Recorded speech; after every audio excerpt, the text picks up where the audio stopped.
Hi, this is Mary from the Rebuilding Faith online community.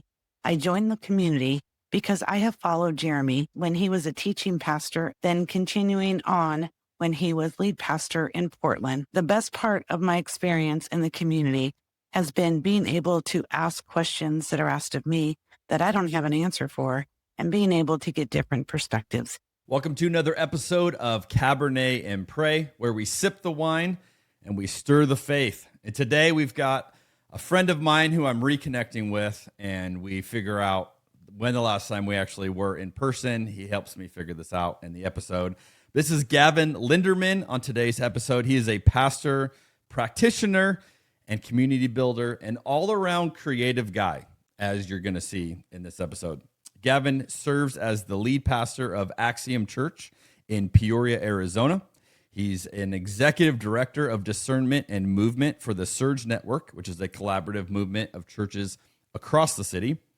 Beyond the pulpit, Gavin is the founder of Banquet, a creative ecosystem that weaves together art, business, and hospitality as expressions of the kingdom.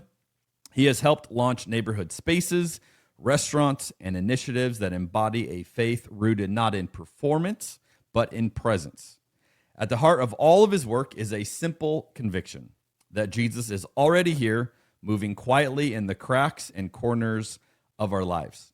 Gavin and his wife, Kendall, are raising their family in Peoria. And this was a delightful conversation that went all over the place and had a fun little twist at the end where we added in some things that we hadn't talked about publicly before, but we threw them in and gave a few shout outs as well. So this is episode 60, Between the Pulpit and the Pub.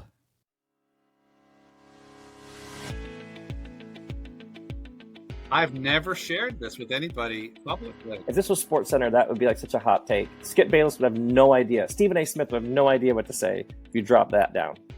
That is so good. The joke I always say is like, how'd you learn so much? You got to drink a lot. The power of food and beverage to lubricate an environment. Resistance to change is hurting the church. I'm not in the camp that God has a penis or a vagina or a body at all. I'm in the camp that God is a universal spirit. This is the strangest podcast that I have been on. I don't even know what to do. I'm kind of geeked up about this wine. So this is my second glass, and it delivers a little more of a punch than I expected. So if I get a little loopy, it's your fault. You told me to drink on this show. I will also say as a confession, I am a lightweight. So I've had like 3 sips of this wine and I'm already feeling it. So this is fun. You've uncovered the mystery. You've exposed the formula. You've just duct taped together a number of things that aren't normally hanging out together, and I'm here for it. We're going to sit down at a table. We're going to have a glass of wine and some food. And we're going to talk about the beauty of Jesus. Thanks for what you're doing with this podcast and for the creative way you're doing it and the beautiful, positive spirit in which you're doing it. I really appreciate this venue, what you're doing. It is fun, and yet you dig into the deep stuff. I've heard about your podcast for a long time, and I love that you're a pastor and that you explore the world of faith through wine. That's very unique. I never thought of church history in terms of wine drinkers. I love this question. Really got my mind rolling. You had me with herbaceous notes, I want you to know. I'm ready to just stay here and live in the wine tour. I will never forget the first time I bought a bottle of wine by myself, which was yesterday. If you're familiar with drunk history, I thought it's like drunk theology. So I got a little spicy there. It's the peach wine. Apparently the wine is, here we are. Queer we are. Beer we are. No, it's wine, Jeremy. By the way, drinking this Pinot Grigio at 3 o'clock in the afternoon is making me even more direct in my communication than I normally would be. I know why you have your guests drink wine. It makes sense now. Yeah, I get it. A little bit of liquid courage to really unleash the beast. I think you've got a good podcast. So throw in the wine bit in there. That's nice, doesn't it? Cabernet and Pray, yeah. Well, I am joined today by a man of many talents, and hopefully we get to explore a number of them. Welcome to the podcast, Gavin Linderman. Hey, thank you so much. Pumped to be on this one in particular. Guys that host podcasts usually have a hit list of people they want to talk to. I'm the opposite. I have a hit list of podcast hosts that I hope will hit me up one day. And so when I got the email or the message, I was like, raised a glass right there and gave thanks to the Lord and said, I have arrived. Somebody once told me, you don't ask to be on people's stuff. You don't ask to go speak at things. You wait to be invited. So yeah, thank you for bringing me into the web, the universe of podcasting. Well, you've arrived then. So we're gonna do it right today, and we're gonna start with drinking some great wine, which is what makes this podcast better than every other podcast out there that doesn't have wine. But if they do have wine, then maybe they're better. But we're going to talk about what we're drinking. I am drinking an absolute beauty today. I've got a 2018 Tre Leone Whitehall Lane. It's a red wine blend, Gavin, from Napa Valley. And I looked it up. Tre Leone translates to 3 lions and represents the 3 generations of the Leonardini family who created this wine. So you got 3 generation winemakers there, which I think is pretty cool. It's a blend of Cabernet Sauvignon, Merlot, Syrah, and Zinfandel. And this thing, for those who are listening only on audio, this thing is dark. And I was pouring it, and I'm like, oh, man, this thing is super dark. And it's got a beautiful peppery note with some, like, bell pepper notes. But it is balanced. It is smooth. And I'm excited to enjoy this during our conversation today. So that's what I'm drinking. What do you got in your glass, Gavin? All right, man. That's a good question. I'm still figuring that out. And again, I just full confess here, man, wine is not my staple, and which is really pathetic considering that I own an establishment that serves alcohol. But it is a Sauvignon Blanc, and it likes to brag about having grass notes and fruit, which to me does not pull me in. But you guys, the audience, can be it's aromas of intense fruit and cut grass. Yep, that's a trademark Sauvignon Blanc note right there. Okay, so burst of passion fruit, citrus. Yep, exceptional from New Zealand, from the Marlborough region. That's my fave right there. You're drinking one of my top 5 favorite wines from my favorite places. So I've described it. Can you name it? That's the question there. Or maybe I could give you like a price range on what I paid for it. You'd be able to figure it out. Of course, this isn't a wine quiz, but it could. Unfortunately, there are a lot of Sauvignon Blancs from New Zealand. It's not a niche market there. That's fair. It's like, hey, which brewery in the United States, am I talking about? This is the Kim Crawford. My wife picked it up. It was I think $20. Kim Crawford is solid. Okay. Hey. Well, thanks for that affirmation, man. Actually, I need to taste it. So let's try it out.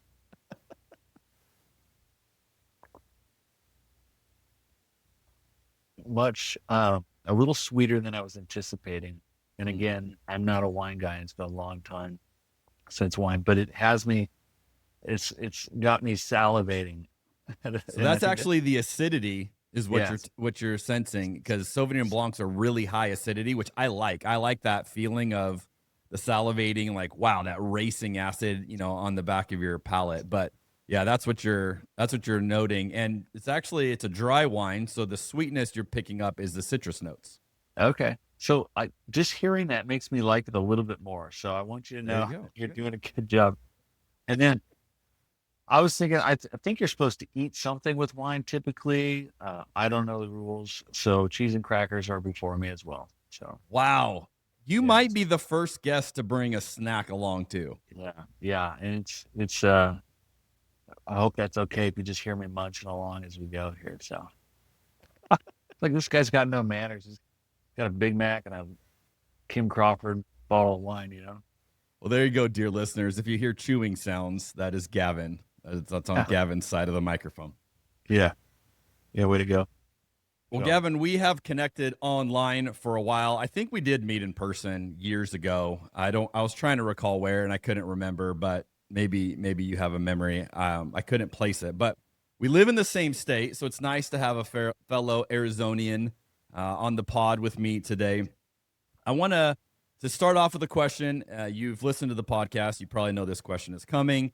But the question I love for people to get a feeling for a little bit of your story, a little bit of your journey, and the idea that our faith is always a work in progress. But if you look at the last 10 years of your journey with God, how would you say that your faith has changed in that time? Yeah. Yes, good question. And real quick, I'll just name that we did have lunch at a Habit Burger on a time. Okay, tell me about this, because I don't remember this. I think you had just written a book on pleasure. Is that right? Okay, so that would have been like 2015. Okay, yeah. And I had just read it, and somebody was telling me that you were like going soft Anabaptist or something, and I was like, I need to connect with anything remotely Anabaptist in the Valley, because I just didn't have it.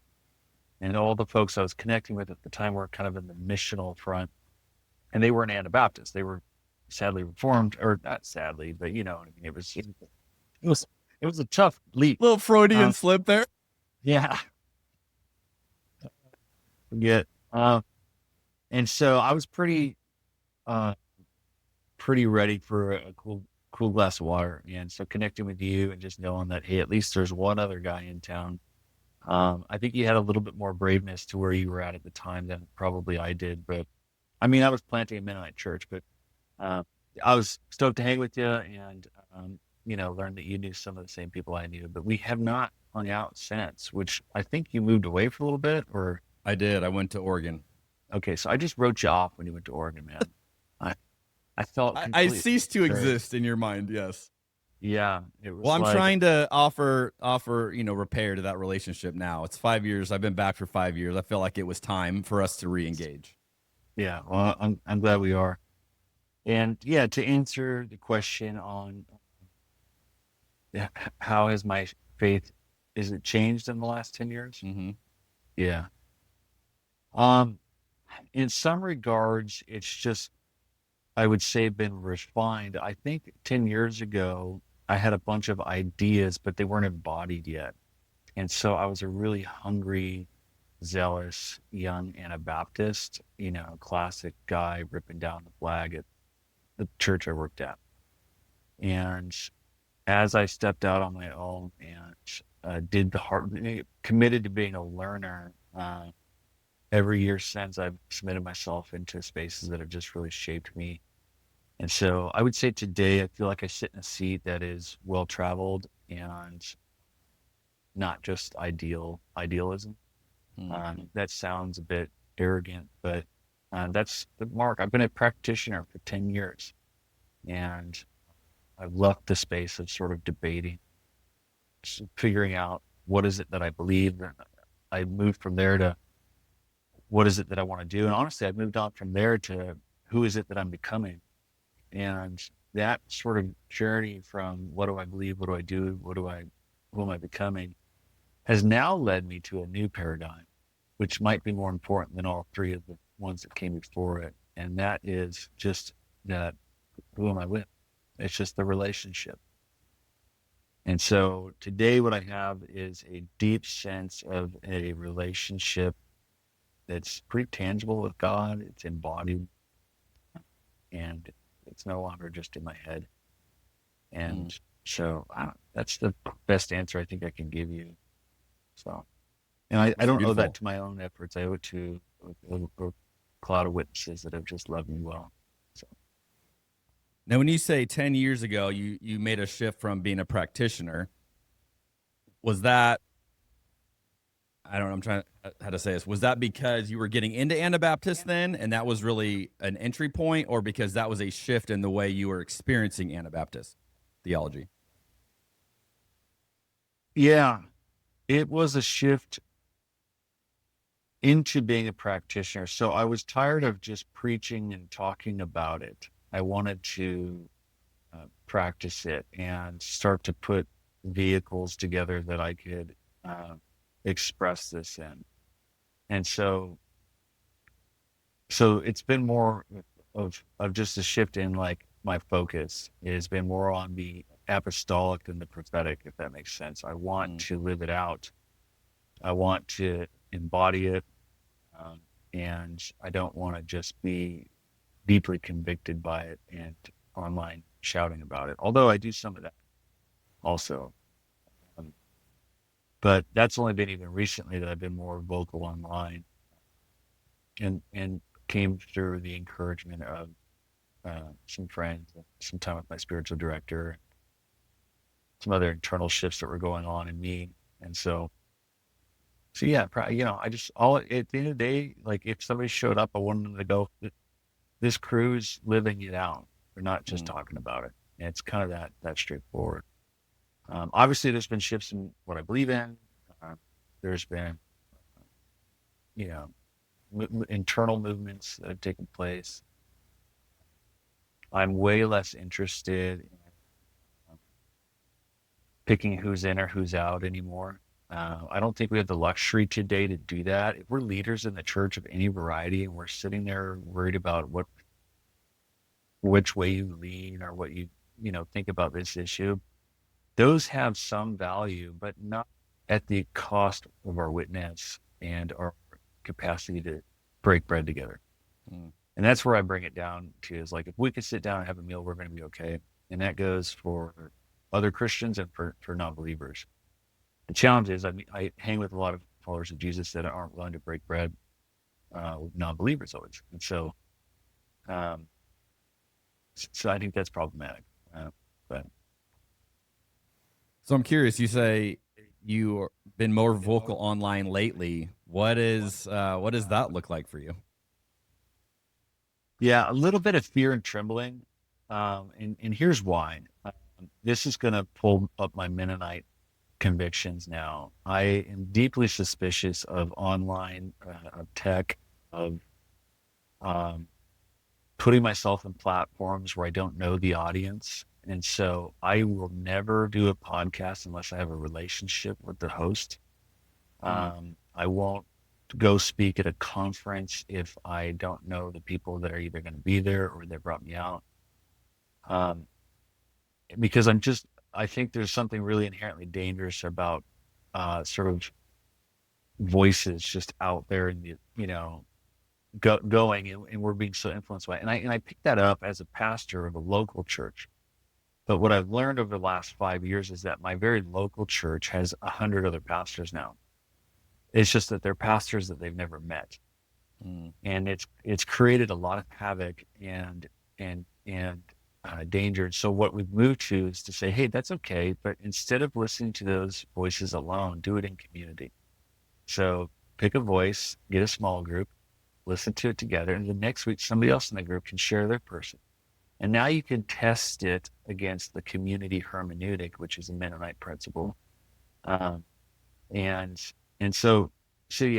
for me to have a voice online has been a cautious endeavor from a posture of a lot of people that I really respect saying, Gavin, some of the things that you're communicating and naming right now are no longer just for you. There was a season where it was just for you, and it was wise to keep it here, but we want you to feel permission to share it elsewhere. That's why I've never written a book until just now. I'm writing one as we speak, and for the same reason. So yeah, it just felt like the shift. And there was a spiritual moment too. Like I was on Sabbath, and I tried reading, and I couldn't get anything else in. And all of a sudden, I just felt this conviction to get it all out. And so I put down all the books and resources, and I spent my sabbatical writing essentially the book that I'm now editing. And so, yeah, just sometimes God unlocks something for you. That's cool. I know you're early in the process, or probably early in talking about it. Are we able to get a little preview of what the book's about, or is it still hush hush while it's under wraps? Yeah, I don't have any rules for this. I don't know anything about writing books. I don't have a publisher. I have a number of publishers that have asked for it. And so I don't know what'll happen with that, though. I just don't know the process. But yeah, the book's called Silent Light, and it's about tending to the flame that's always been there. And my hope is that people will sort of get themselves out of the hype and back into a hopeful place. And so it deals with issues from, it's a book about presence over platform, radiance over spotlight, disciple over influencer, all those type of dynamics. But it also deals with paradigm shifts into what I would call a relational spirituality over and above other forms of spirituality. And then it unpacks practicum, like what's the shape and form. And so I worked closely with this idea of the transcendentals, truth, goodness, and beauty being the universal language of God, that anybody, Christian or not, can engage. So what does it look like now to prop up the artists, the shepherds, and the builders, the entrepreneurs who steward those transcendentals? And can we create communities that are convergences of those spaces that pull us outside of the local church and into the city again? And so it covers a handful of things, but that's all coming out of, again, the last 10, 15 years of just really practicing and troubleshooting the marketplace, the local church, intentional, all the different components that can become a table for communion. So, love it. So you're the pastor of a church called Axiom, and this is rooted in the Anabaptist tradition, and that is, as we've talked about, what initially drew us together. I was early into Anabaptist, as I don't know if you were early into it at that point, but that was definitely earlier in my journey. This is a beautiful tradition and a theology that I don't think enough people know about, and so we get to talk to someone who is on the front lines of shepherding a community in this tradition. I'd love to hear from you. What is it you love about Anabaptist theology? And again, with the insight that this might be a new framework for a lot of listeners. Yeah, it's a good question. There's a number of things that I really love about it, but the first thing I'll say is that my experience of it as a young guy coming out of being on tour as a musician, I was really baptized into a community in the literal baptism sense, but in the welcoming into the presence of God the Father, Son, Holy Spirit. And they modeled a community dynamic that wasn't just accountability to my sins, it was seeing me through to my best self. And I recognized really quickly that there was something different about this church experience than the sort of NASCAR experiences I'd had before. And as I started to ask questions, and they began to teach me the gospel of the kingdom of God, which was inherent to the Anabaptist theology, and they taught me about community and how their hermeneutics were different, I just recognized that there was something really sincerely good here that was probably, at minimum, it's what this sort of cultural season needed. But at best, it might actually help us reshape the Western faith expression in a direction that's less power over and is less caught in the demonic. I'll just say the culture wars. So those are just some features. There's a pendulum within the Anabaptist community from more fundamentalist to more neo-Anabaptist expressions. I'm probably more in the neo-Anabaptist. The Amish don't really know what to do with guys like you and me, but there are great things in the Amish tradition. But even, the Christocentric view is important for me too. That not only do I see all of Scripture through Christ, but I give him more weight. And the reason I do that is because he has the interpretive authority and he also has the written authority. And so if he is willing to earmark things and say, you've heard it said, but I tell you, well, that's power.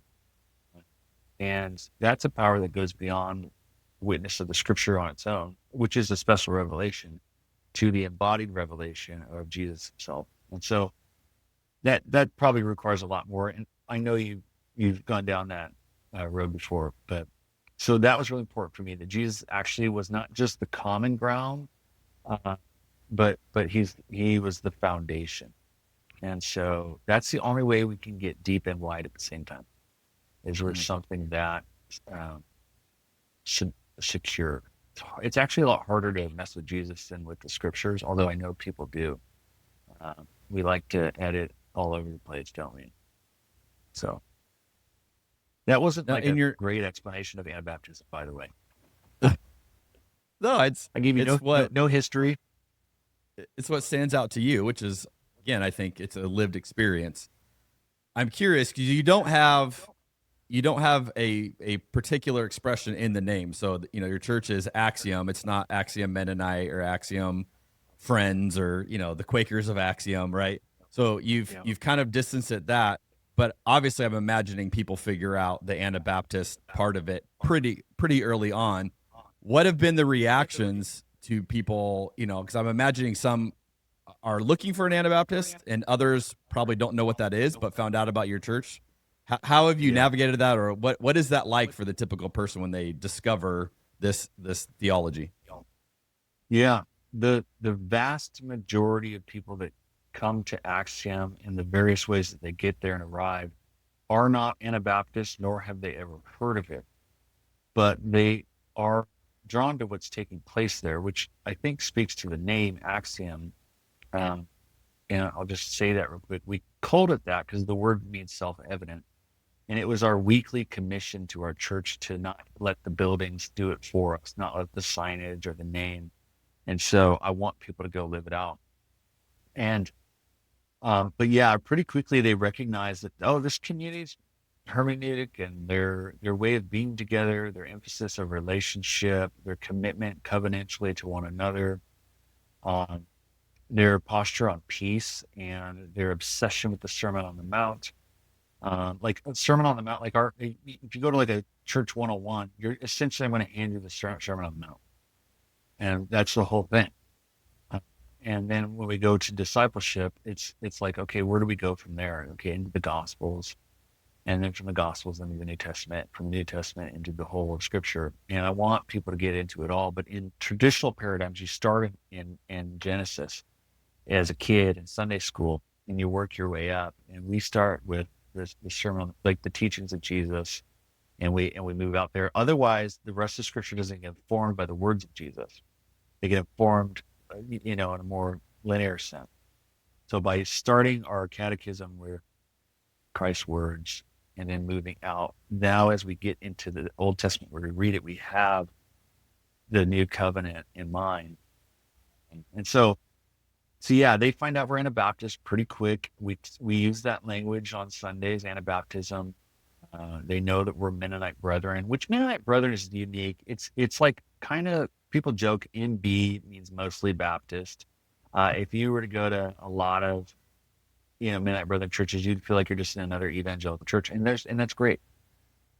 Our expression of Anabaptism is what we would say equally evangelical as we are Anabaptists, which killed us on both ends, by the way, the last 10 years, because for the conservatives, they hated the Anabaptist side of it, and for the more liberal side, they hated the evangelical side of it. And I was just like, I don't know what to tell you. This is kind of our heritage of what we are. Yeah, if you're pissing everybody off, you're probably doing something well. Yeah, hopefully that idea rings out. So, but yeah, so people will come and then they'll go, wait, hold on, what is that? And then all of a sudden they got a list of questions about what we believe in. And then I confuse them even more, because I'll say, well, if you want to know what we believe in, you're going to have to go ask the church, because the truth is that we are a body. And we're all over the map on these issues that you're asking about. And so while the leadership might hold to this ideal and are inviting people towards it, the truth is that the church itself actually believes in different things. So if so that then just, can throw a wrench in the whole thing as well for people that are just discovering. Others are like, hey, that sounds cool, sign me up, But most people, especially when it comes to the issue of war and nonviolence, it's a really difficult idea for people to get behind fully. They can kind of say that looks nice and sounds nice, but we don't know that that actually plays out in the full world. I understand that. But, it's a good critique. We're certainly terrible at it. The peace thing, we're not great at it.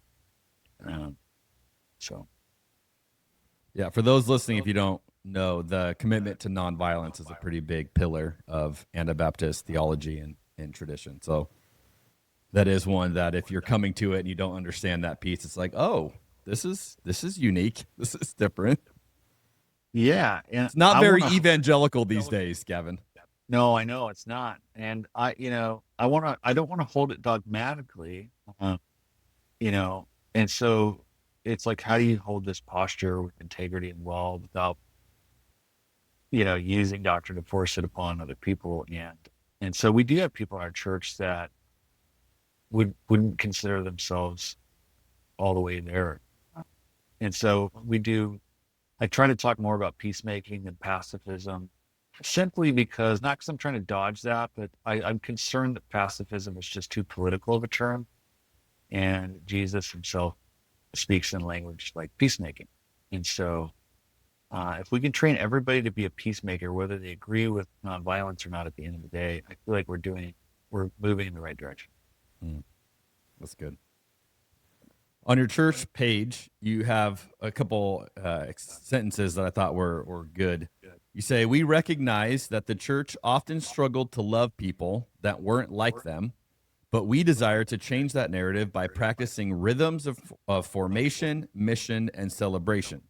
We use the word pioneer to summarize this work because Jesus is the pioneer and perfecter of our faith, Hebrews 12.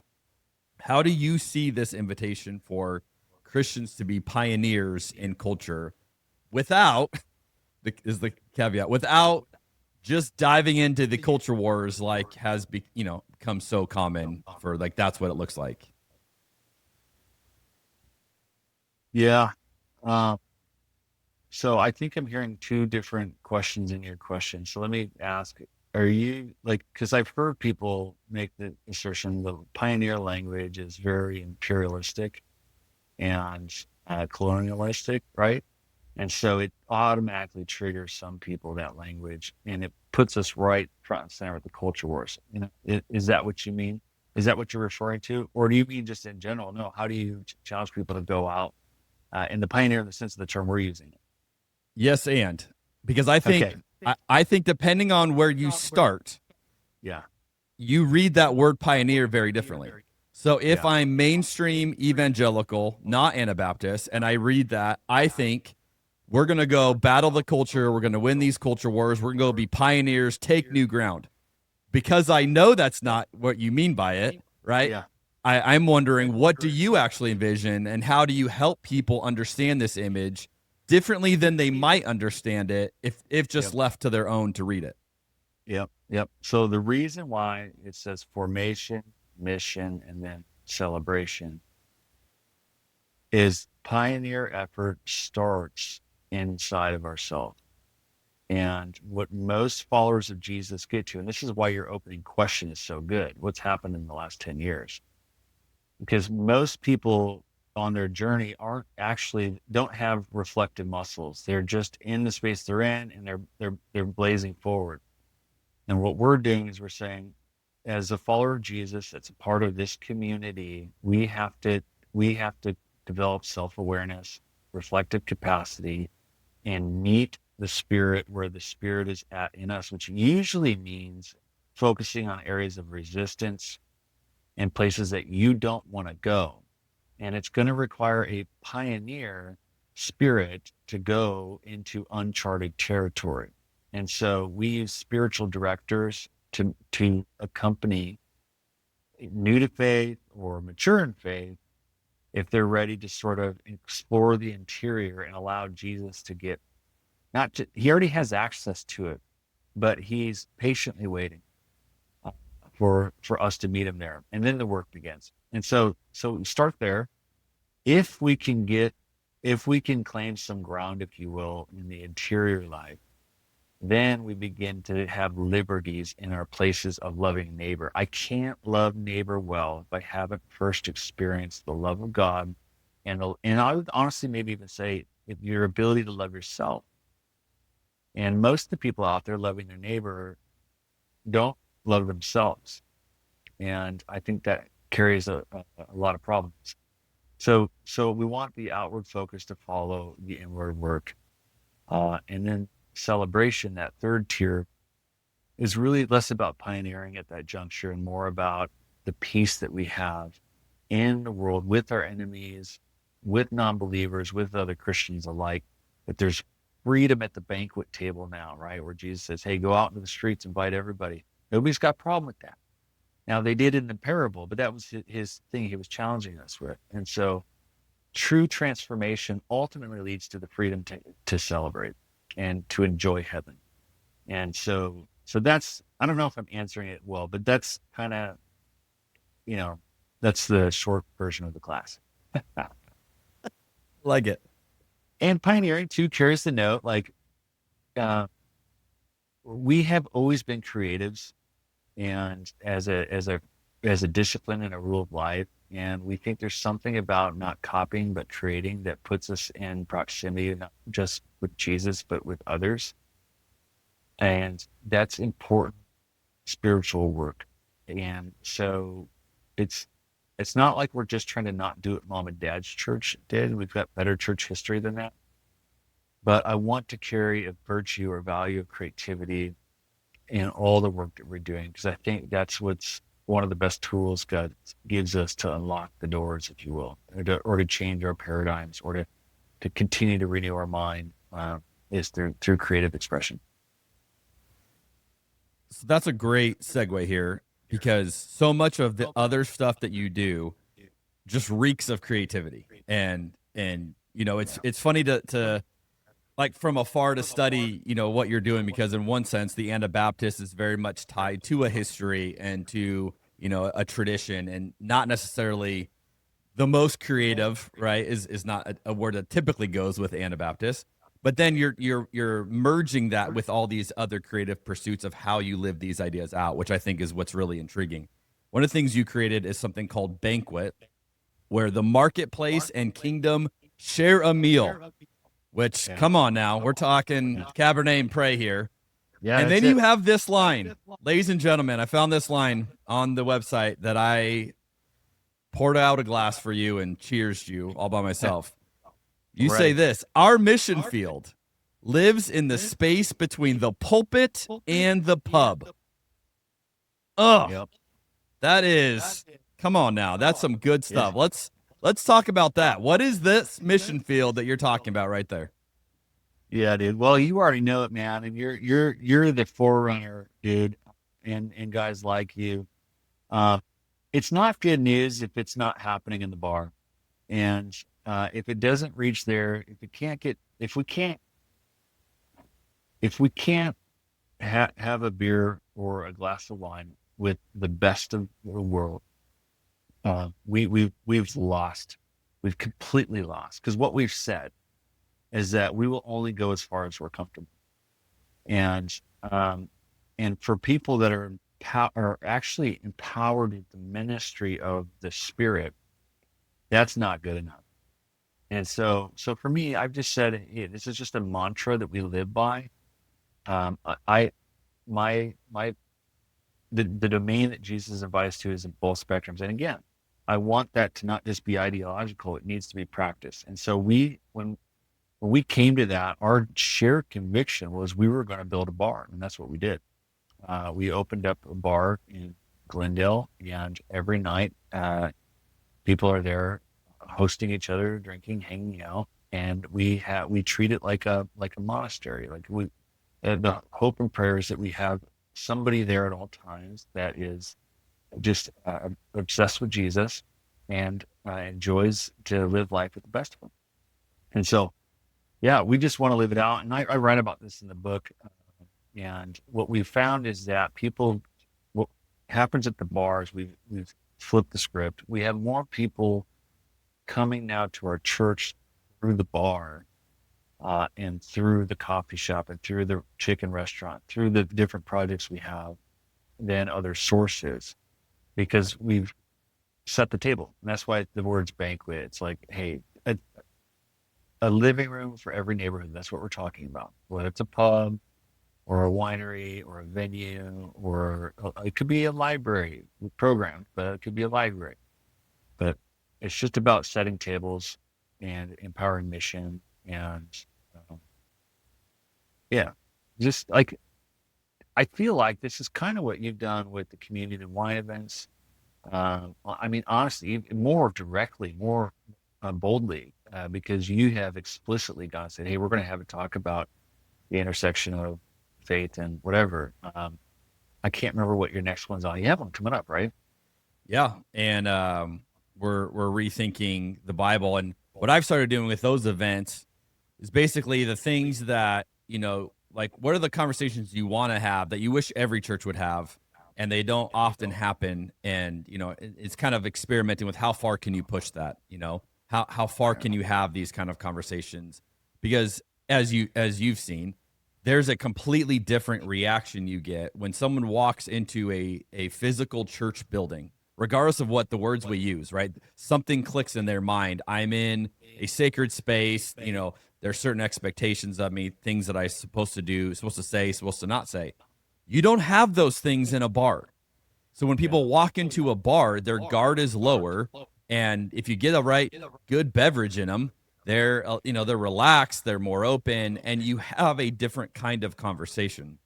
And so I have seen people share some of the most honest, vulnerable, like, I can't believe you just said that out loud to a room of strangers type stuff in a bar, not in a church, and again, I've had some cool moments in church, but like the stuff that has wowed me has been in the bar, because, it's like what we're talking about. There's just a difference in that space.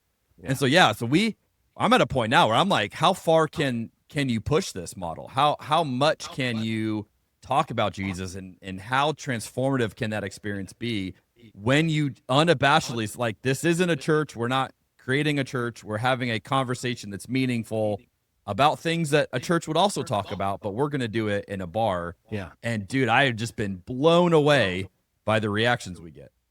Yeah. So Jeremy, like, there are certain things you can talk about in the church about Jesus, but there are certain things you can't. Oh yeah. And in a bar, I can talk about any damn thing I want to about Jesus. And not only do I have listeners, I have engagers. They want to dialogue. And so we actually have kind of done an inverse thing where we said, let's treat the church more like a speakeasy, where it's like hidden and hard to find. And people kind of wander in and go, what is this? And we, steward the mystery, if you will. And then treat the bar more like you would on Sundays. So I don't have greeters out in front of my bar, although sometimes the security guard's out there. But we're thinking bouncer. In that. The bouncer. We're thinking in that paradigm as we think about how to do this well, and we're not getting it perfect. That's for sure. But I need the context to practice this out in, and that's why we launched that. And now we're trying to help others. So it used to be that people would come to our coffee shop and go, how do you do this? Well, we want this for our church. And then they would take the coffee shop model and really ruin it over there at their church. I hate to say that, but they would turn it into a Christian bookstore with, really bad coffee. And we said, no. We did a for-profit coffee shop that's winning awards, and it's not owned by the church, as a screen door, if you will. And now the church is just taking it. So now I've got pastors coming to me and going, how do I do the bar? And I'm like, I don't know if I want to tell them, like, I don't want this to be the new Christian thing, like, I can't go to a coffee shop without hearing pastors talking in a room, and maybe, I don't know, maybe I'm getting too concerned here, but that's something I'm thinking about right now. So. What a fascinating problem to have. Yeah, I know. Yeah. Like, this bar's getting too successful. There's too many people trying to experience God this way. We gotta be careful about this. Okay, so it's not owned by the church. How is that set up? Because I imagine you have people in the church having questions about how is all this affiliated or what's connected and Yeah, and so it might feel tricky. Something I like, the language I'm using to kind of describe this is, my hope was that you couldn't really tell where the church ended and the world began and vice versa. I wanted to blur the lines a lot intentionally, not so that there wasn't clarity for people that were afraid or confused, but so that the people in the church stumbled into places that the lights need to be turned back on. And so when you map this out, it's not like the church was like, hey, we as a 501c3 want to go own and purchase a pub and this and that. Although you can do that. And there are churches that own for-profit businesses under their 501c3. I've never done that. It actually makes me a little bit uncomfortable. Our model has been to partner with practitioners in the field that want to go through our training, which is really like, we train guys to be spiritual directors. We put them through a 3-year cohort on spiritual formation. We do all the leadership stuff. I fly them out to hang out with Hugh Halter and others like this to get practice. And we treat all of our leaders, whether it's leaders in the church or leaders in the pub or leaders in wherever, we give all of them those opportunities. And so-and-so comes, let's say you came to me and said, I want to start a winery or a tasting room. And, you'd probably be more qualified for more than one reason. And we would say, okay, Banquet, which is a separate for-profit company that all happens to attend this church, wants to invest in you. But we want you to go through the training. We want you to learn how to do Jesus really well.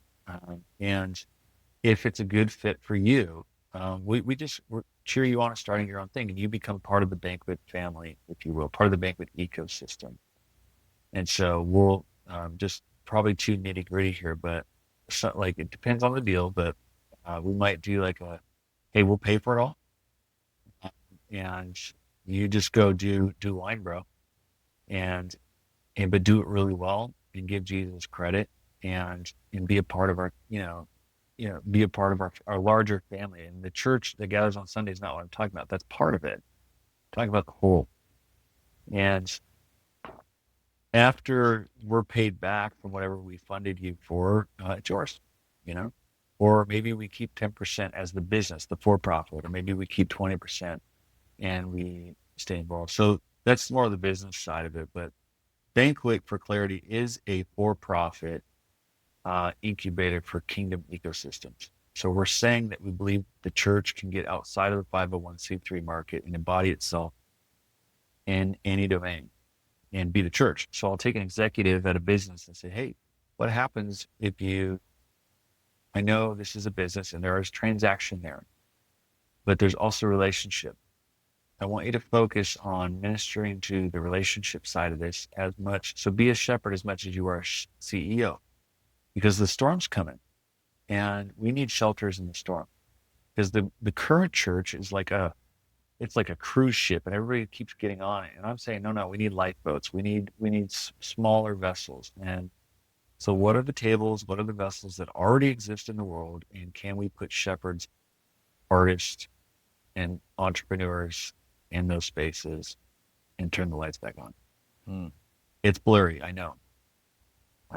And we're talking to Exponential this year coming up on it because they're asking questions about it, and we're talking about this in other places too, because I think a lot of people are starting to go, oh, I don't have to do church the normal way. I can do it, in these other ways. Yeah. So I was just with a guy that owns 3 restaurants, and when they throw their Christmas parties, all the families get together, they pray, they do worship, they eat a meal together, and then their teams, like, hey, you're the manager of this team, but that's also their small group and their families. And they're just doing it, You've essentially rethought church planning. Yeah. I mean, correct. you're reproducing more communities, but you're not doing it through the traditional nonprofit, we're going to create a space for a church type thing. Yes. Yeah, you're quick to catch that. And that was the genesis, was we were trying to plant churches the normal way, and nobody would give us money. All the wells had dried up. All the generosity had gone out the door, even from denominations and from planting networks. I don't know if you've noticed this. The language has shifted. Now, some still have big bucks, but the folks we were working with didn't. And then we went to the marketplace, and they're like, oh, yeah, I want to help plant a church, but I want to be a part of it. And the light bulb went on. So I was sitting with he was a barber, and he wanted to become a church planter. I said, hold on. How about we help you open a barber shop and plant a church at the same time? And boom, now he's funding his salary, and he's still able to raise money. So he can do both now, right? Another guy in San Francisco, coffee beans, and again, a sanctuary. He's doing both. And so that's how we're helping planners kind of do this in other places. So that's super cool. You have all sorts of things that you're working on. As I was looking through your portfolio, you're an executive director of the Surge Network, which was co-started by a guy named Tyler Johnson, who we had on the podcast episode 2, all the way back when this podcast was a little baby, trying to figure out what the hell we were doing with Tyler Johnson. He was nice enough to be on it. And so you're part of this now. And I don't know a ton about the Surge Network, but from what I can gather from my vantage point, it seems like this is bringing together a lot of churches with a variety of theologies, again, from kind of just the outset. I'd love to hear more about how does the work that you're doing fit in with that, and how do you see this partnership with other churches? Yeah, I connected with the Surge Network and Tyler Johnson back in the day when I was planting, because I needed friends that were in the missional space, and they were there. And at that time, they were exclusively in a Reformed missional space. And over time, they really started to awaken to, I think, what God's Spirit was doing, was saying, hey, I want you to love my whole church, not just the part that looks like you. And that resonated deeply for me. And so I really started to cheerlead along with Danae and a few other voices there. How do we become a truly ecumenical church that reflects the bride of Christ, not just our corner of the sandbox, and work together? It's not easy. It's difficult. And people have seen over the years, we've had a lot of bumps and bruises because of it. But we're committed to it. No matter how messy it gets, because that's what's necessary to fulfill the John 17 prayer. And so, yeah, all we do at Surge is we go, where do we see Jesus in all the streams, and how do we pour water on them? How do we partner and encourage those working with refugees, or those working in worship networks, or those working in neighboring projects, or, pick your thing, and we get behind it. And then Surge also has a training discipleship curriculum that is probably most well known for, that various churches throughout the valley and now around the world use to do discipleship training. And so we do a few things, and it's really fun to be a part of it. And the reason why I'm still a part of it is because I want to experience the fullness of Jesus, not just the Anabaptist Jesus. Who is my favorite Jesus, but I know that he's bigger. So I got to get some charismatic in me every now and then. I got to get some of that reformed, as much as I don't love it. I got to have a little bit of all of that if I want to encounter the God that's at work in the city. The city church is the church. The local church is an expression of that city church. And if the people at Phoenix knew the Church of Jesus, they would be talking about all the Christians that represent that. And so how do we work on that reputation, not just axiom or redemption or pick your spot? Yeah. So it's fun. And it's connected me to a lot of cool folks, including Tyler, which, by the way, I saw that episode. You guys talked a lot about baseball, which was great.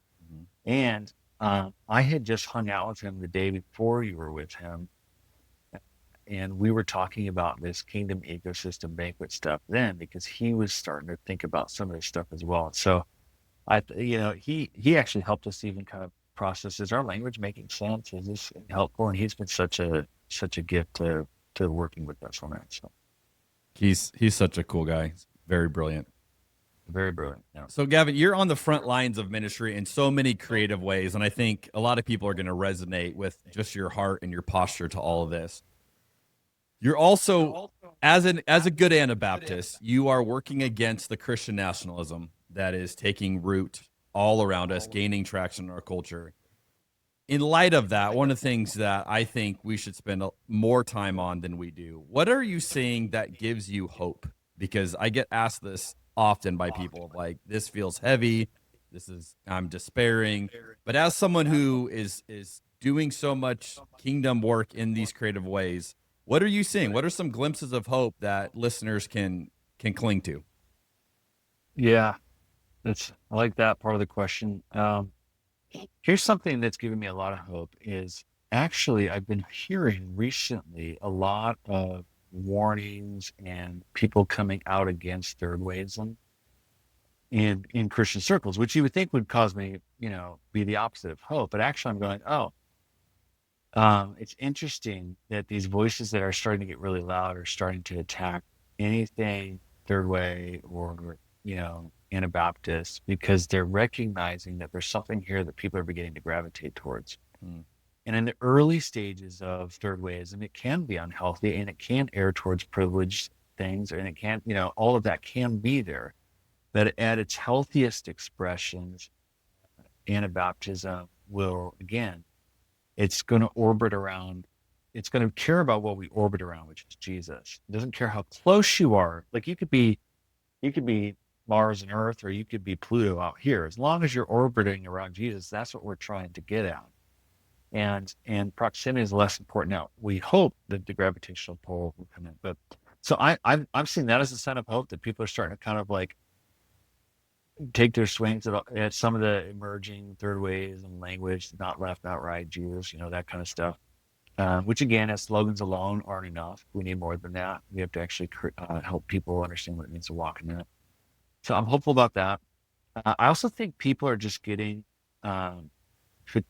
fatigued with the culture wars, just like they did with Iraq and picture other places. And so what I've tried to say is, okay, what if you could be a medic in the battlefield instead, in the midst of the culture wars? So your goal there is not to fight the war; it is to tend to the wounded.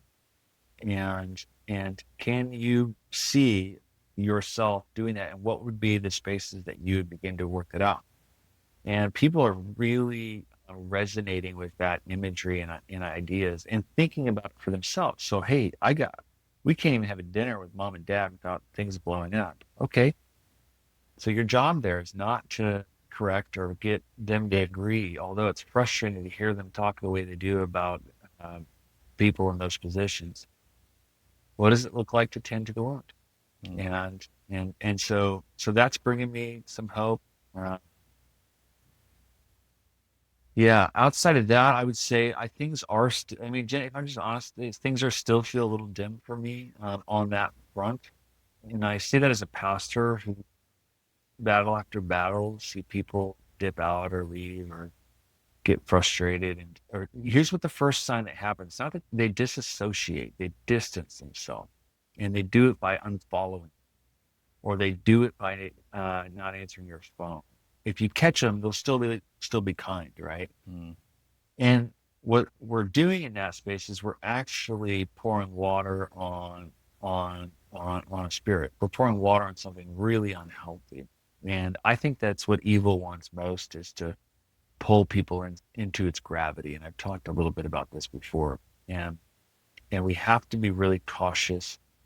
It's a two-headed snake. Sorry, y'all. It's left or right. One's good cop, one's bad cop, but they're both cops. One's worried about physical strength, the other's worried about moral strength. And I would just say, no, there's an alternative that is both strong and heart, mind, and body, and it wages a better path. But it doesn't, and that's why it's a narrow road. It not a lot of people are on it, but I do think so. I'm probably talking too much on this, but does that make sense? Am I off? Well, what gives you hope is a very subjective, personal question. right? I just think, you look around, and if you're paying attention, it doesn't look good. It is very dim. And so I look at people like, I don't have optimism about any of this stuff.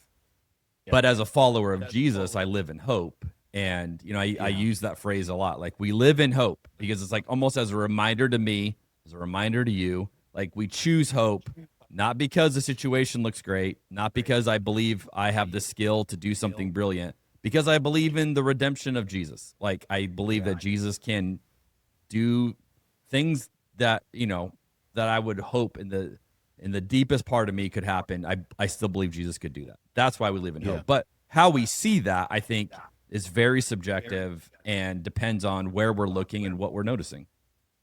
Yeah, and one other thing I'll just name that you made me think of that for me is pretty hopeful is what I have found over the last 10 years is that a lot of the people that left Axiom, deconstructed, fell away, whatever it was, fell into the traps even of some of the culture war stuff.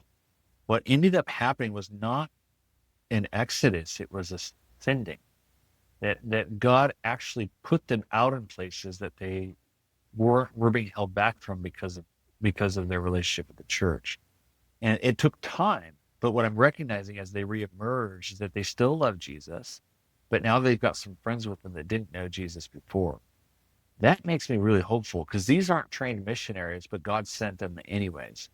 And so I do think that there is something in all that, and so when the church falls apart, in our systems, in our attendances, it's a scattering that sometimes is happening also. And that gives me a lot of hope, because you end up throwing a torch out into the night, and I think that's needed. So yeah, I love that. All right, we're going to transition to asking you our questions that we get to ask each guest. We compare your answers to everyone else, and we'll see where you take it. We'll start with a wine one. So if I ask you, Gavin, what is the best moment you can think of that you've ever had a glass of wine? I know, admittedly, you're not a huge wino, but you've had a glass, you're like, wow, that was the best I've ever had. Is there one memory in particular? Is it a specific bottle, specific location, who you were with? What comes to your mind of the best moment drinking wine? Yeah. So I'm just going to go with what came up first, but I was camping with some guy friends. This is probably 12 years ago. And we'd all had a few too many. We ran out of all the beer, and all that's left was a boxed wine. No. And we were sitting around the fire, and we decided that we wanted to just spend some time sharing stuff with each other that we'd never shared before. We had some liquid courage. For sure we did. But the rule was that only the person with the wine box could share their secret or their truth. And so we passed the wine box around, and we all confessed and shared things. Some silly, some really serious. I mean, some of the guys took this as like, they're like, oh, when else am I going to get this kind of safety? So I look back on that silly box wine in the woods with the guys moment as like a true sacred moment that I'll forever cherish from a tasting wine standpoint. But other than that, I just like that. 15 years ago, you couldn't even have wine with leaders in the church. You know what I mean? And that paradigm has completely fallen apart, which that we as don't this have podcast has shown. Yeah, I don't have to go to church plant conferences anymore and hide my alcohol. It's like I can talk about it, and I own a bar and call it good. So anyways, that's amazing. All right, which member of church history would you trust to pick a bottle of wine for you, and who would you not trust, and why?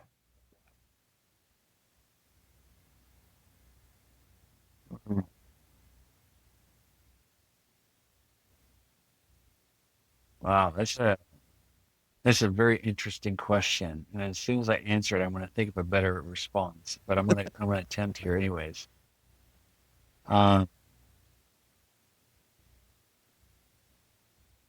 I think, gosh, I'm gonna go with. I'm torn between Spurgeon, although I don't really want his company. But I know that the guy defended alcohol and St. John Climacus. And I think I'm going to land with John Climacus, although I think he later ended up forcing his guys to abstain from it at some point. But the reason why, for Spurgeon, because I think he liked his alcohol, and at the end of the day, I want to have a drink with somebody that can enjoy it. It's not like a taboo. And then Climacus, I think I would pick because that guy could see through a person like anybody. And so if he could choose my wine, I bet he would choose it pretty well. Okay, who do you not trust to choose you a bottle? I don't trust any church planter from the year 1980 to 1995. If you planted in that era, I'm sorry. I trust you not with my alcohol. That's amazing. And that's all I got to say about that. Nice. You know the famous quote about Spurgeon, because he'd also probably have you smoke a cigar with him too. Perfect. And actually, this is where I think wine makes sense. Is wine is more intimate, and it forces you to slow down, where other beverages are more speed drinking typically. And so if you open a bottle with somebody, you're going to have a couple hours of it. I mean, you know all this, but that resonates with me. So if you try to have a bottle of whiskey with your friends, you might not survive the night. A lot of truths will be shared, and then you'll pass out. Yeah, that's right. All right, what is something you used to believe that it turned out later you were wrong about? Yeah.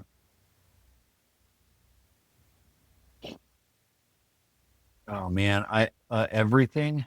I honestly, I think my entire theological paradigm had to shift at some point. So hell, I used to believe in, literal hell. I don't. I believe in hell. I believe there is such a thing as hell, but I don't believe in hell in the way the traditional sense. I think that's probably so common for so many of us, but it was wrestling with that issue actually that sort of gave me permission to begin to go, all right, I need to revisit Jesus and get really serious about my faith, because I'd just been blindly believing this kind of crazy talk without question. And that's okay. That was the immaturity of my faith. But once I let that one go, which was less about me being convinced in my mind and more about the social pressure and the worry of relationship. Yeah.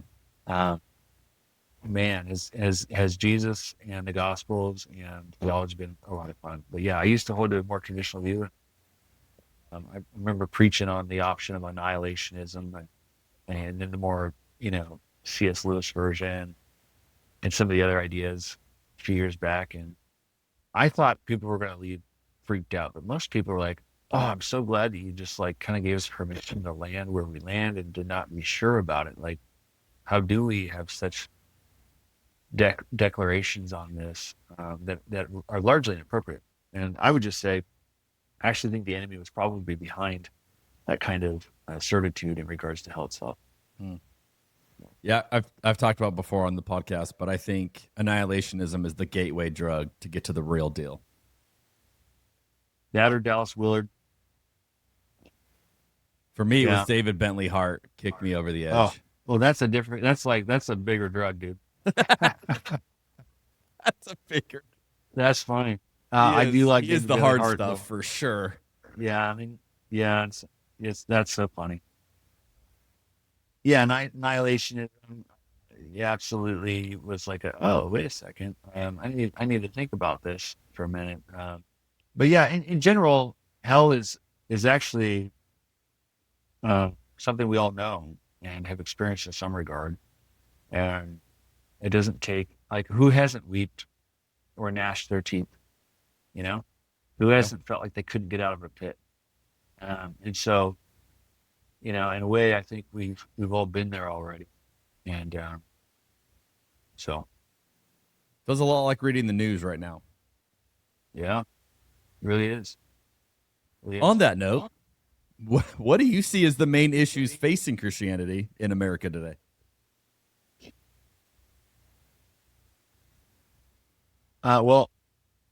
Unhealthy Christian nationalism, I'll say that, which I want to say that's like all Christian nationalism, but I know that there are softer expressions that hold a lot of space and generosity and room in it, but I think that is a sincere issue.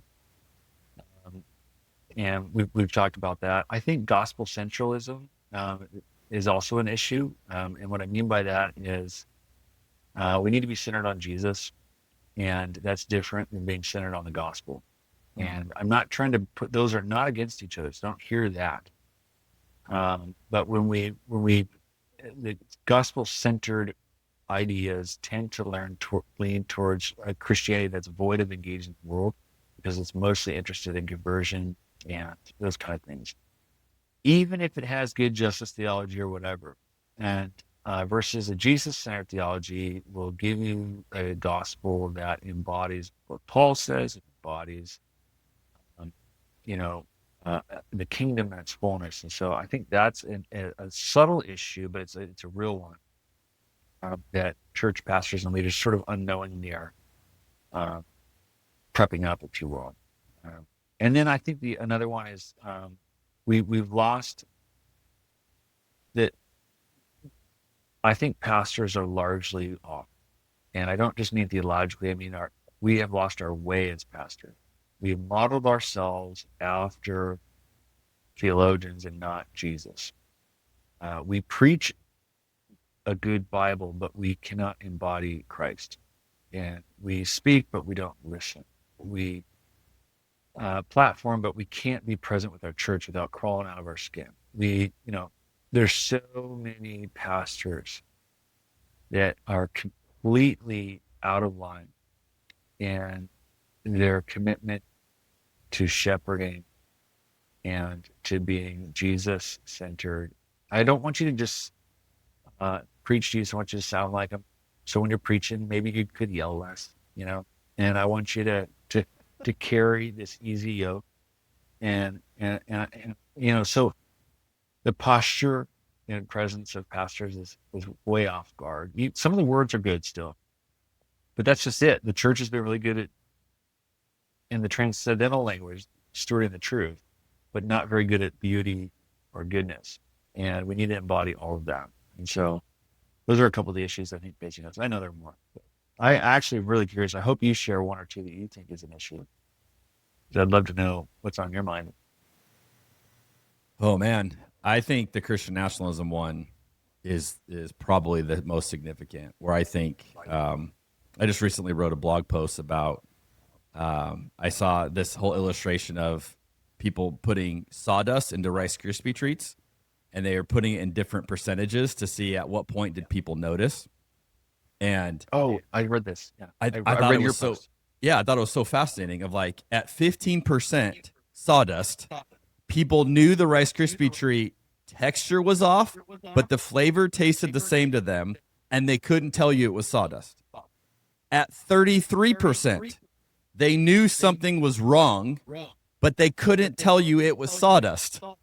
Yeah. And I literally I'm like watching this video, and I'm just like, there's no way that could be true. And then it's not till you get to 50% that they go, that something is just so wrong. Like, we're not going to eat this. And, so that it made me think of like, this is Christian nationalism, where it starts out really looking like Jesus. It looks like Christianity, but then it just starts to take these things and starts to add in this other flavor that then I would say completely hijacks the host, right? So it was interesting to hear you say you made room for like a Christian nationalism light, or however you referenced it, or a softer version. Bud Light. Yeah. I don't know if I agree with that. I haven't seen a softer version. I don't know if there is a soft version of it. I think it's all literally demonic. It's anti-Jesus. It is the opposite of the gospel. And, to use Greg Boyd's terms, it is hijacking a power over people as the main, mechanism to get anything done, which is not the gospel. So I see that as the biggest problem, because I would say I don't think the majority of Christians realize it. And that was my whole blog post, was like, I think they're eating a product and it's like, hey, do you know you have 33% sawdust in that? And it's like, no, I don't have, this is the real deal. And so it's not like they decided, hey, I want to abandon Jesus because I'm an evil person. These are great people. I just think they don't realize. And to me, that's where I really have a heart to, like, how do we prophetically call it out, but also help people in restoration to what is actually of Jesus. Yeah, no, and I'm with you. I think you're using the right language. I recently wrote on this that what America needs is an exorcism. Yeah, and that's I don't want to sell it any short of that, because I actually think there's an egregore, there's a disembodied spirit thought form. It works like Reddit. The more you fuel it, the more, like, further up the post you go, and it's fueled and powered by so many sources, and the church is one of those main sources. It is, and so we have been really interested in trying to do a little bit more study ourselves on the exorcism and deliverance, and specifically in regards to this, because it feels like people aren't aware. They're actually being apologetics for the movement, and it's pretty. I mean, you're already saying it's pretty frightening. So that's what I think, and I couldn't agree more. I think what I mean by soft nationalism is the relative that just loves their country and are grateful for it. It's like, okay, like I'm not picking a fight with that, but embedded in that is a potential trap as well, and that's how nationalism works. I like Greg Boyle reference. I'll tease you out that point a little bit, because I think I have a theory. I don't think I've shared this anywhere publicly. My wife and I talk about this all the time. Go. I'm going to here we go. I'm going to drop this right here. I think there's two reasons you get into this, and they have radically different results depending on which reason you got into it. Okay, so the two reasons are this, and I think you might actually have room for this based on what you just said. I think you either get into this based on fear or based on greed. Those are my two reasons. Fear is, hey, I'm afraid of, these outside forces. I'm afraid of what I've heard about immigrants. I'm afraid of all this. And so they get into it not because they want to dominate over anybody, because they have bought the lie that everyone's out to get them, right? And the othering message. And so I can have empathy for that person, and I have people in my mind, even as I say this, that I would say, you got pitched this in fear, and it made sense to you, and it tapped into the fears that you have. And so this became a framework in which you alleviated those fears, right? So if I go along with this, I'm not quite as afraid. There's something to do with my fear. But the second group gets into this because of greed. And greed can be financial, meaning, hey, this guy is going to be, my ticket to have more, to dominate more, to be, to thrive, whatever version. But greed can also be, I want my way over other people. I want my preferences over other people's preferences. I want the things that I value to be everybody's values. And I would say all of that is greed. And I would say that, to me, is a much darker, sinister version of this that is much harder for me to have empathy for, which I still try because I follow Jesus. But that one takes a lot of work. Whereas someone who I recognize, oh, you got into this over fear, it's much easier for me to be empathetic with that person. What do you think about those two? Yeah, I mean, I couldn't disagree, or couldn't agree more. I think absolutely, fear and greed are in a sense, it's another. Those are like other words for the demonic. They enslave us, and so yes, if I were to add one more, it would be pride, and I would just say that it's like, pride got, angels kicked out of heaven, then humility, hopefully, is what we can use against this, and so, 100%. And I know people like that, in my own family, I've wrestled with these issues. Oh, this is going to cost me. I own these businesses, and having this posture, people are going to automatically associate with left or right. And I'm trying to uphold an alternative altogether and say I'm not interested in either of those. I think there's a better way, period. So yeah, and this continues to come in the forcefulness of it. This particular Christian nationalism, to me, demonstrates a dark. We're in a crusade season of sorts, and it'll probably get a little bit uglier in some regards, and it's to be determined what that will look like. But this is why deliverance is so in front of us right now, because we're trying to think through how do we actually engage this. Jesus knew how to do it, so we could probably figure this out. Well, and what I would say is what's needed right now is the prophetic voice, which is not, I think people misunderstand. It's not, hey, I'm going to tell you the future. It's, I'm going to speak truth to power. I'm going to speak truth to what needs to be spoken. And when you have, a demonic stronghold, you need the prophetic voice to call it out and be like, whoa, this is not what you think it is. We need to repent. We need to rethink this. We need to grieve what we've allowed.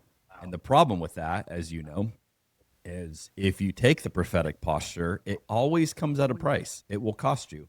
And, it cost me a lead pastor job in 2020 when I decided to take a prophetic stand. And, I haven't gone back into a lead pastor role for that reason of I want to have the ability to use my voice prophetically and not be in the same situation I was in.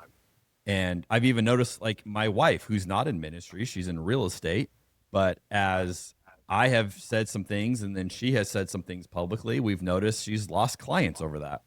And so you realize, like, oh, it's in everybody's best interest to shut up and go along with it. But that's how it continues to grow. And until we're willing to say, no, I'm going to be that friction against it at some level, right? Whatever makes sense to you, you have to be willing to also accept the fallout of that. Yeah. My only caveat I want to add to that, not take away, because I completely agree, is I want to see equal to the prophetic. I want to see apostolic work in that direction, and so that we start creating spaces and systems that you can actually do this new work out of. And so we're not just critiquing, but we're offering options as well. And the problem, though, is the prophetic is like blowing the straw and the apostolic and sucking it. So they don't always work well together. But if we can figure out how to get the apostolic and prophetic to work together, I think we're going to create a lot more sanctuary, shelter in the storm, and good soil for a new life. I'm not ready to lead that charge. If you want to be the prophetic, I'll be the apostolic. There we go. Let's go. We'll figure it out one vineyard at a time. We started it on this podcast right here, everybody. This is where we traced it back. That's amazing. Man. Yeah. All right. What's something blowing your mind right now, Gavin? What's something you're learning? Oh, man. Gosh, I feel like I'm still probably doing more unlearning than learning, but something blowing my mind. I'm a big fan of the practice of mystery, and so I really like to keep Bigfoot and all the things that come along with that in my peripheral. And so I've been a long time student studier of all things cryptozoology, whatever. And I think a lot of the stuff going on in the world right now with that is fascinating, and it's creating a lot of, actually what I'm finding is it's creating a lot of energy for people to talk about God again. Sadly, the fundamentalists are picking this stuff up more than most, but I wish everybody would give it a little bit of attention, because there's something to be said about each historical season where the weird comes out. If you look back in church history, or even just history, the witch trials, pick your time. The weird usually follows reformations of some kind. And so the printing press produced a whole slew of new ideas and the plane, and now with AI and the internet and all that, we have a new world of weird emerging, and Christian history has good language for this, and so does conspiracy theorists.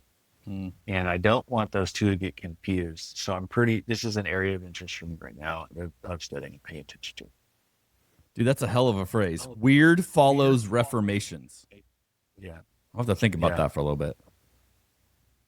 Yeah, and I think it's because there's an outpouring of some kind, and it's usually one of intelligence, and we sadly will our early interpretations of things are never right, which was the good critique of the Catholics with the Reformation, but ultimately we proved out some things. But this seems true in any new mass of knowledge. We get real excited with an idea and we run with it, and then time will bear itself out, right? So yeah, weird, all sorts of weird going on in the world right now, brother. And it's fun to watch. So that's very Portland of you. I'm so proud. Thank you. Yeah, Portland is the prophetic of weird. I love Portland. So, yeah. All right, what's the problem you're trying to solve?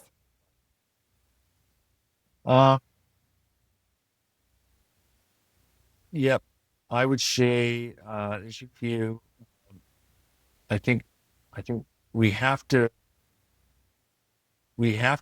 abandon ship on our financial model for the church and as a whole.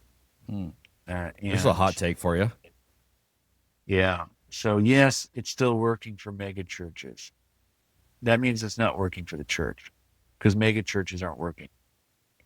And so I really think that God is trying to turn a page with us, and we're not doing a very good job of listening because we're institutional bias. And I think institutions and religions are good. They're trellises, all of that. But we've yet to sort of find that optimal equivalence. And so I'm really spending a lot of time trying to think through what is a paradigm that's healthier. Some people say, well, it's the co-vocational or bivocational. But when I meet people that are deep in those spaces, they're bumping into the same problems from different angles. And so that's a problem I'm trying to think through. I'm working with some Christian accounting spaces trying to think about this. We have a new thing we're working on for like software that we think can help churches with this. This is a church problem, but it goes deeper than just money. It's like space, legal things. So that's one thing I'm thinking about. That's what came to mind anyways. Oh, I like it. That's good. Yeah. What's something you're excited about right now? I was getting excited about the new quarterback for the Cardinals for a hot second, but I'm not sure I am anymore. Okay, so I don't follow football all that close. Aren't the Cardinals doing horribly bad this season? Yeah, no, they are, but then they got the new guy in, and he was looking pretty good for a second there, and then not so much. And actually, I just want Arizona to have a team again.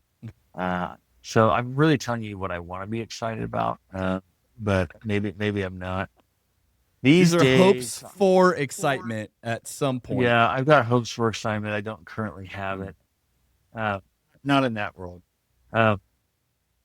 Yeah, I mean, I'm excited. I'm excited about the season of life I'm in. All my kids are at the ripe age of play, and for a long time as dad, I really wrestled with engagement and presence in a way that was integrous. It wasn't duty. It wasn't just me doing it because, like, I heard a lot of guys say, "You got to do this because you're supposed to." I'm like, yes, but I want to do it because I want to. And what I'm wrestling with is there's a part of me that's struggling with that desire. And I feel internally a huge shift of desire towards my family, towards my kids in a way that it wasn't bad. It wasn't spoiled before. It's just more. It's a stronger pulse, and that's exciting to me. That's felt like a long battle, long struggle to be a good husband and good dad. and not just a good pastor. Yeah. No, does that make sense? Yeah, totally. So my kids want to hang out with me, so that's exciting. So I must be doing something right. That's a great problem. We joke, we have a 16-year-old, and when I was that age and I had a vehicle, I was never home. I was always out and driving and hanging with my friends, and he's always here. If he's not at work, he's here. And we joke like, dude, go live your life. But at the same time, we're like, well, I'm glad he likes to be here. He clearly likes it here and feels safe here. And so I don't know. It's a weird desire as a parent of like, I want you to like us and we want to be there for you. But man, you can never tell if you're doing it right. And then, you see how they grow up and figure out the things you messed them up with. Yeah. Yeah. And I moved out the day I turned 18, and I didn't realize then that I, was so ready to exit, and now I'm thinking as I watch my kids get older, I'm like, oh gosh, they don't have to go right away, Yeah. Obviously I'll be stoked for them as they get on their own feet, but I do think about that. Love it. All right, Gavin, we've covered a lot of topics. Is there anything else that you want to add before we wrap this up, that this episode would not be complete if we didn't address it? No, I feel like I talked a whole bunch in a lot of different directions, and dude, thanks for hanging with me and giving me some space. I'm stoked that you had Tyler on recently. I didn't even know you guys were in the same world or universe, a hill. And is that episode out there yet? I was on his podcast, so he was not on mine. You were on. Okay, that's what it was. I just saw the blurb about it. So the Tyler Hill podcast. Shout out to Tyler. Yeah, there's another spiritual director popping up, which not a lot of them have ever had a voice. How do you know Tyler? I just know him from the spiritual direction spaces. I did my training years ago, and somebody had said, hey, you should connect with this guy, Tyler. And actually, we haven't connected yet, but I was sort of paying attention and following stuff and just really appreciating his posture, just really loving everybody, and caring a lot about helping people with their challenges, obstacles, if you will. So he has in the spiritual direction language, it's the cure in the care. And I actually think he's probably more cure than care. And so I've enjoyed following. So, yeah, I'm just a fan. I'm not we're not friends. So. All right, Gavin, how do people, I'll put the links to the different things that you're working on, but how do people connect with you if they're like, hey, this is super intriguing, they want to start their own church, bar, whatever? Like, how do they connect to find more about you? Yep. You can just find me on Instagram, honestly. That's probably just that way you message me and you get me. If you go to the other places, you might get an admin or somebody else. And so it's just the Reverend Gavin. At least I think that's what it is.